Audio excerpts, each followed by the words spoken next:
You're listening to the 10-Minute Bible Hour podcast. It's fast, fun, free, daily deep dive Bible, and right now we're working on the book of Nehemiah. If you're new, welcome. You can jump in right here, or you can always go back and start at the beginning of any season. The whole podcast is available in an easy-to-use format at thetmbh.com. All right, look, every single one of us has been on the giving side and the receiving side of a deeply broken, deeply painful relationship. This happens. It's part of the barnacles that stick to the hull of our soul and our lives as we age. We have relational fallout. We have pain.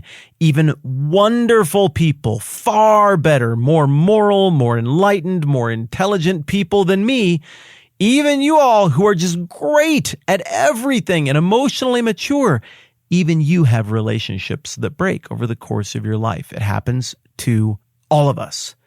And it hurts. These are the things that we apparently regret on our deathbed. I've never been on my deathbed. I don't know for sure, but I think probably I'll be sad about relationships that I couldn't fix. And I bet that if you think back on the really hurtful, really broken relationships, you could pick one right now. Go ahead and do it. Picture it.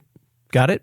I bet that there's one thing that you wish that person would come and say to you.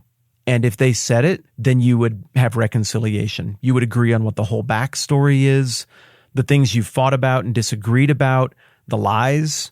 All of that would wash away with that one thing. If Kelly would just come to you and be like, what you said I did, I lied about it for years, but you were right all along. I did that thing. And the reason you said that you thought I did it, you were right all along. I did it for exactly the reason that you said you thought I did it. And I was wrong and I regret it. And it's consuming my soul. And I need nothing from you other than forgiveness because you said the things that were true the entire time. I'm so sorry. Will you forgive me? I bet there are some of you who, if metaphorical Kelly came to you right now and said basically that, those would be the words that would fix the thing. Maybe you've forgiven, maybe you've forgotten, maybe you've done your best to move on, maybe both parties have, and you just sort of left it at an unsettled impasse. I'm not going to try to hurt you, you don't try to hurt me, and we'll just kind of, move on without trust. Maybe we'll never see each other again, whatever. That's not the ideal, though. What you want, what your heart yearns for in those truly broken relationships is reconciliation. That's different than forgiveness. That's more than forgiveness. That is being made whole and made right with each other. And it's elusive and it's difficult. And when you achieve it, those relationships often thrive in ways that no other relationship ever does in a lifetime when you achieve it. Because reconciliation, it covers over a whole stack of ugly stuff from the past. It's like there was a time when checkbooks were a thing. And I had one for a little while when I was a kid, and they were still popular. It's like 16. I got my first checkbook, and I got like $80 in there. And I'd write a check for $2.97 to Burger King or something 3 or 4 times a month. Then at the end of the month, I would get mailed a statement of all the checks I wrote, all 5 of them. And I'd have to look in my book to see if everything I said happened was the same as what the bank said happened. And if there were any discrepancies, I had to talk with the bank to work things out with them and make sure we were on the same page as to what the truth of the matter was. That's reconciliation. Well, the reason that reconciliation is hard is because it requires a swallowing of pride, oftentimes. It requires us to admit things we don't want to admit to, because generally if there's been a relational falling out, most of the time we have ownership of that at some level. And most of the time the falling out happened over things that are really damaged about our character, or they happen over a lapse in our integrity. And we can't live with ourselves if that story that makes us look awful is true. We just can't square that with our own sense of nobility and our own sense of self. So we'll run from the other person and we'll run from the truth, and we'll be dishonest about that all the way to our grave. We'll lie about stuff that happened in childhood that is relatively consequence-free just to save face, doubling down and redoubling down on a lie that could have just passed into history decades ago simply out of pride and insecurity. Reconciliation, the part where we admit to the truth of what the story was and we agree upon the narrative and the facts of it, that is the finish line that so often in a broken relationship we can see from a distance, but we take an off-ramp and never make it there because it's painful to admit. It's painful to square up those accounts with someone else so often. We're at that finish line right now in the Old Testament, not just the book of Nehemiah, the entire Old Testament, which is really, if you think about it, a document about a broken relationship where the tension is, will it ever get fixed or not? And what would it take to reconcile something this doubled down upon and broken? What would it take to reconcile a relationship where one party has gotten everything right, something only God could do? Hint, it's God, that's the party. So he got everything right, but the other party is responsible for everything that went wrong. How do you fix it? Well, throughout the Old Testament, we've seen all these moments where we flirt with getting it right, but rarely do we see any kind of political will or group will on the part of the descendants of Abraham to just say the words, to admit the thing that would have to be admitted in order for the relationship to be squared up and the narrative to be reconciled. Remember, I was asking you to think about what those words were with your broken relationship. Well, what would those words be for the descendants of Abraham, the Jewish people, the Hebrews, the Israelites? What would it be after the whole Old Testament? Let's just play that out for a second. Pause even if you want to. If you've been doing the whole Bible thing with me, just pause for a minute and think about it. Let's say you are in the shoes of the Jewish people in recently re-walled Jerusalem in 444 BC. You're having a religious revival and you have the opportunity to declare something together toward God, to try to reconcile the relationship, to reconcile the narrative, to come around to admitting that the narrative of God about what's happened here is the true narrative and that your narrative has been false. Maybe pause for a second and just think about that. What would you say if you could quantum leap into the body of the people there and say exactly the right thing in this moment? What would that be? It's okay if you didn't pause. I won't be offended by that at all. I have had a little longer to think about this because I knew I was going to say it into a microphone. Here's what I've come up with. I think if you wanted to say the words that would solve the relationship, it would need to go something like this. Okay, God, not only have I been wrong and have I resisted you for my entire life, but so have all of us. We've resisted you as a people. Our institutions resist you. I resist you subconsciously. I resist you consciously. And worst of all, I dress it up with fancy language and religious platitudes to make it look like I'm doing you a favor while I resist you and undermine you and violate your trust.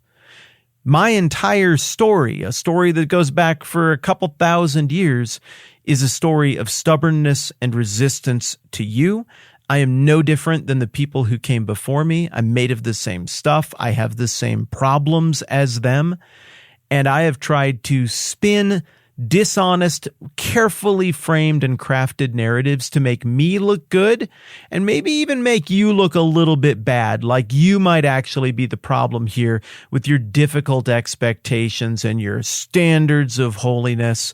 Not only have I failed, but I've tried to project my failure onto you. Not only have I been the bad guy and my family has been the bad guy, I've tried to make you out to be the bad guy, and I've tried to peddle that narrative to my neighbors so I could save face in my own insecurity. I have tried to craft a dishonest narrative that I could live with, but my dishonest narrative keeps being exposed as a lie.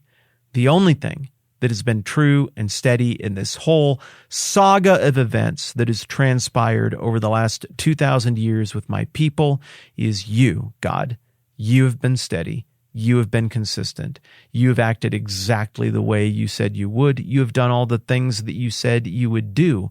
The fact that you are still here, despite our dishonesty, my personal dishonesty, speaks to your character. If it were the other way around, and you were acting like I've acted, and I were perfect and blameless and holy like you, I think given my character, I would have walked away. I wouldn't be so forgiving and long-suffering. The bottom line is this, God, you were right and we were wrong. You were patient and forgiving, and I snubbed that, and I didn't appreciate that, and I can't blame this on everybody else. I was wrong, you were right, and I accept your version of the story, which is the true version of the story, and I will not proliferate lies or dishonest versions of the story meant to make me look right and you look bad ever again. The chief pain and hardship in my life has been brought upon me by me. The blessings in my life are from you. And with all of that said, I want to be, and I want us to be, fully reconciled to you and your truth and your character, and that is what I'm committing myself to now. Yeah, I think it would take something like that. Those are the kind of face-down words that are easy for me to say when I'm imagining myself in someone else's situation, with someone else's problems, with someone else's failures, with someone else's people group. It's very easy for me to say all that stuff. It's very hard for me to say that stuff about myself in my actual situation and with my own carefully crafted and manicured narratives that always just happen to make me look good and other people look bad. Yeah, it's real hard for me to admit to that stuff. Real easy for me to imagine what ought to be said on the part of the Jewish people right here in Nehemiah chapter 9. But as it turns out, as we look forward, they seem to collectively be in a place where they are ready with no qualifications and no pushback to fully admit, to say the words that would need to be said on their part to demonstrate that they get it, to fully admit that God was right and they were wrong. To fully admit that their narrative has been dishonest and skewed, even if quite sophisticated, and that God's version of events is in fact the true version of events, and that they want to be reconciled to it. When we pick it back up tomorrow in Nehemiah 9, maybe keep this conversation we just had in the back of your head, because I think it's going to be really easy for Nehemiah 9 to sort of, again, wash over us and be like, oh, it's just sort of a recitation of a bunch of things we've already seen in the Old Testament. There's repeating the story or whatever. No. What they're doing is saying the hardest words, the truth. What they're doing is giving a recounting of God's rightness and their wrongness blow by blow through the whole thing, not as though it's somebody else's mistake, but theirs to own. What we are about to read together over the next few days is a remarkable demonstration of humility and honesty that shows the truest of heart-level desires to get something right that the people on screen here have gotten wrong. It's excellent. And it is something that we should not leave in this ancient text and be like, oh, look what they did. They said some things. They repeated a story. It's the kind of thing that should inspire us and affect how we handle our business when our relationships break and with the relationships that are already broken. So we'll get into all of that next time around. Matt, this is the 10-Minute Bible Hour podcast. Let's do this again soon.